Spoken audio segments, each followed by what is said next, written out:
안녕하세요. 오늘 운전자 보험에 대해서 말씀을 드려보려고 합니다.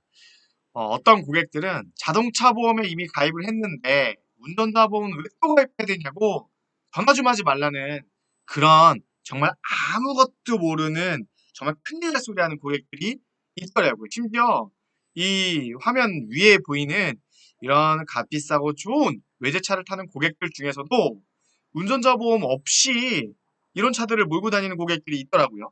그런 고객들에게 어떻게 좀 운전자 보험을 쉽게 이야기해서 가입을 하실 수 있게 안전하게 운전하면서 다닐 수 있게 해줄 수 있는지를 오늘 한번 간단하게 이야기를 해보려고 자료를 만들어 봤습니다. 먼저 팀장님들은 다 알고 계시겠지만 자동차 보험과 운전자 보험의 간단한 차이를 우리가 고객한테 설명할 수 있어야 될 것 같습니다. 자동차 보험은요, 민사 책임을 보장해주는 보험입니다. 내가 사고를 낸 가해자가 되었을 때 상대방 차 부서진 거, 상대방 몸 다친 거 병원비, 내 차 부서진 거, 내 몸 다친 거 병원비, 이런 민법장애, 민사적인 책임을 보장해주는 게 자동차 보험이고요. 그럼 운전자 보험 뭐냐? 운전자 보험은 자동차 사고를 냈을 때 형사 책임을 우리가 받게 되어 있는데 그 형사 책임을 해결해 주는 게 운전자 보험이다라는 겁니다. 여기 뭐 교통사고 처리지원금, 벌금, 변호사 비용 나와 있는데 뒤에 가서 좀 더 자세히 말씀을 드려보도록 하겠습니다. 먼저 그렇다면 어떤 경우에 형사 책임을 받게 되느냐? 이 간단하게 말씀드리면 이 12대 중과실 사고를 내면 형사처벌을 받게 됩니다.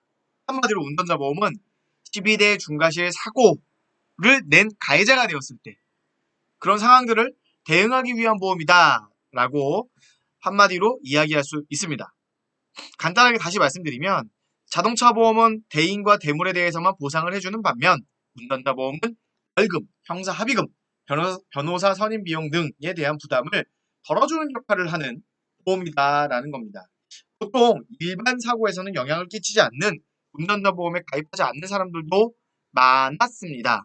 그동안 많았는데 최근 2, 3년 사이에 민식이법이 이슈가 되면서 이 운전자 보험에 대한 가입 니즈가 폭발적으로 증가하고 있는 상황입니다. 12대 중과실 교통사고가 뭐냐? 이 12대 중과실 교통사고는요, 보험 가입 여부와 상관없이 민사상 책임 외에 무조건 형사상 책임을 지게 되는 12가지 사고를 말합니다. 법으로 규정이 되어 있는 내용이고요. 여기 12가지 중에 먼저 제가 1번부터 가볼게요. 첫 번째는 신호 위반입니다. 한국 사람들은 운전을 하다가 저 앞에서 불이 이제 초록불에서 주황색 불로 바뀌었습니다. 빨강색 불로 바뀌기 전이에요. 그럼 차를 어떻게 해야 돼요? 맞습니다.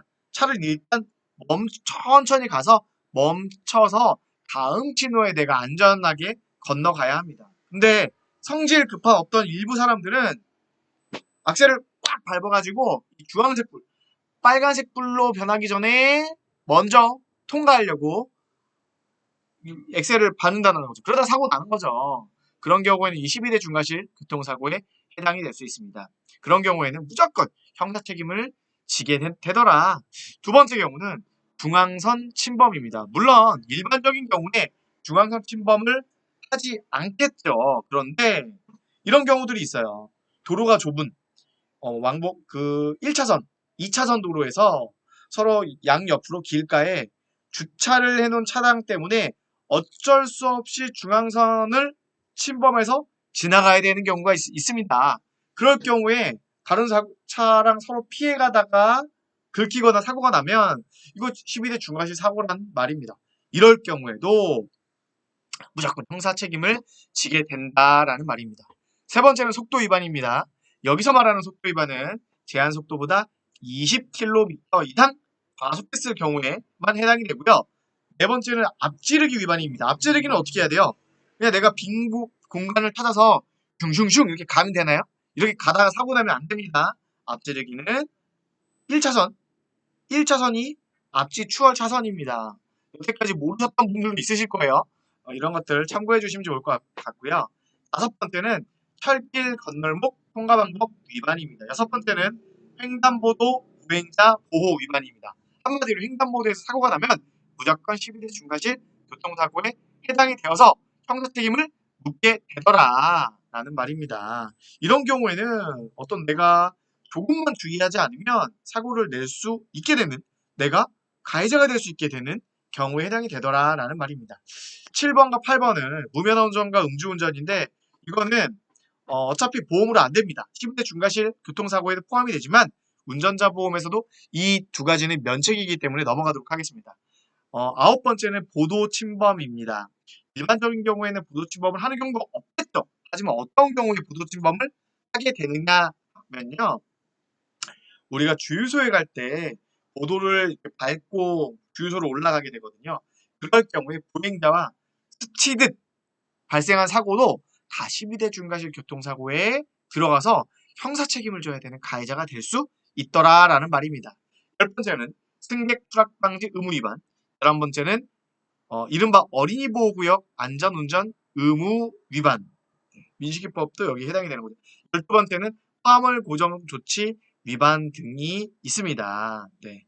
이 12가지 중과실 교통사고는 법으로 딱 정해져 있는, 법의 규정상 정해져 있는 그 12가지 항목들입니다. 그럼 운전자 보험의 핵심 보장 내용은 뭐냐? 운전자 보험에서는 다음 세 가지를 핵심 보장 내용으로 보상을 해주고 있습니다. 첫 번째는 교통사고 처리 지원금입니다. 앞에 말씀드린 12가지 형사사고, 12가지 12대 중과실 위반 사고를 냈을 때는 피해자와 형사 합의를 봐야만 형사처벌을 경감받을 수 있습니다. 그 형사 합의금을 보상해주는 방법가 교통사고 처리 지원금입니다. 두 번째는 변호사 선임 비용입니다. 이 형사사고는 무조건 변호사를 선임해야만 한다라는 법적 규정이 있습니다. 그 변호사 비용을 보장해주는 게 변호사 선임 비용이고요. 세 번째는 벌금입니다. 이 교통사고 처리 지원금부터 말씀을 드리자면, 과거에는 3천만 원까지 보장을 해줬던 반면 최근 2억까지 확대되었습니다. 이 지원금은 교통사고 가해자 입장이 되었을 때 지급되는 담보고요. 가해자 입장에서는 인사사고 발생 시에 민사가 아닌 형사사고로 넘어가기 때문에 꼭 필요한 담보가 아닐 수 없습니다. 두 번째는 변호사 선임 비용. 가해자 입장이 되었을 때 검찰에 의해 공소 제기가 될 수 있기에 변론을 위한 선임이 필요할 때 나오는 지원금이고요. 변호사 선임에는 아시다시피 많은 비용이 들기 때문에 큰 도움이 될 수 있습니다.